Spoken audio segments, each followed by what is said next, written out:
Stones cannot speak, of course. Everybody knows that.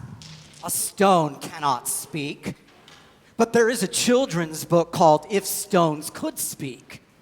It's about unlocking the secrets of Stonehenge. When Jesus rides into Jerusalem, there is quite a stir. In fact, the multitude starts singing, "Blessed is the King who comes in the name of the Lord." But to our surprise, in Luke's gospel that we just heard outside, the word Hosanna does not appear.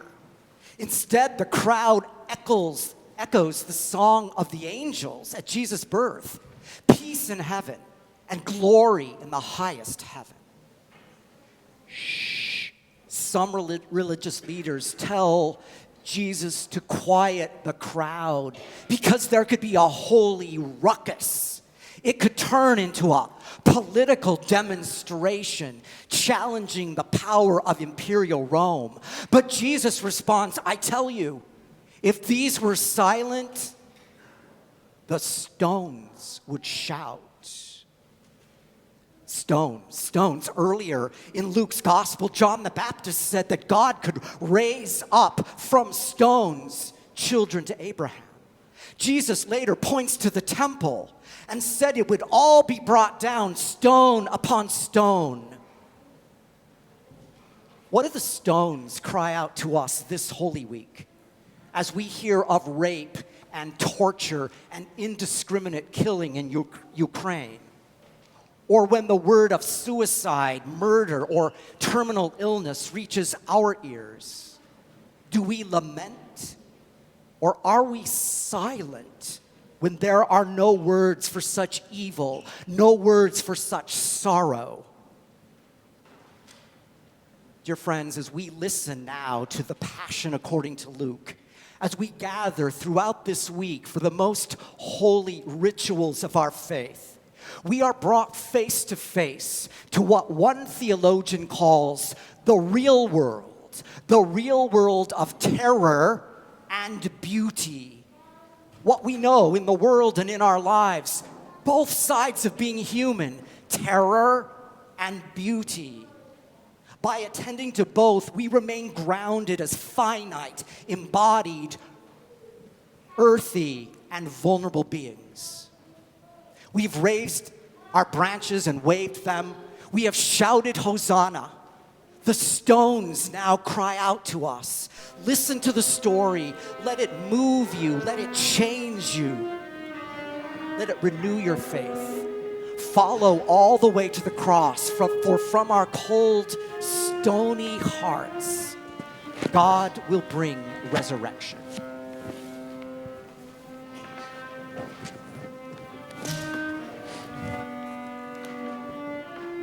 Stones cry out to us in the story of Jesus' passion. And as Luke adds some unique elements to his telling of the story, Jesus cries out and Jesus prays that the cup of suffering would pass from him. And then a very different kind of crowd cries out demanding Jesus' death, though he is innocent of every charge. "Crucify him, crucify him," the crowd shouts, and the stones cry out for all those innocently killed through the ages. God's blood upon the spearhead, God's love refused again, as our hymn text says. Then, when Jesus' followers ask, should we retort to violence?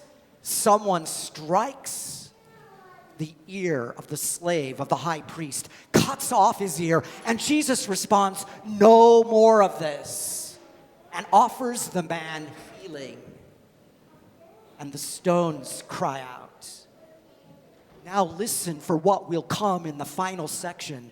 The women of Jerusalem cry out, they wail, they lament for Jesus. And the stones cry out for all parents who have mourned the loss of children due to violence or war.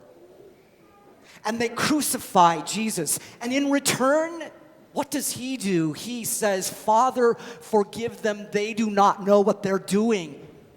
and the stones cry out. When the soldiers scoff at Jesus and one of the criminals derides him, he offers the thief next to him paradise, and the stones cry out. Finally, in Luke's gospel, Jesus' very last words could have been a psalm that he used as a bedtime prayer.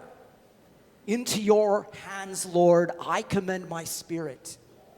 Words on our lips at Compline, the bedtime prayer of the church.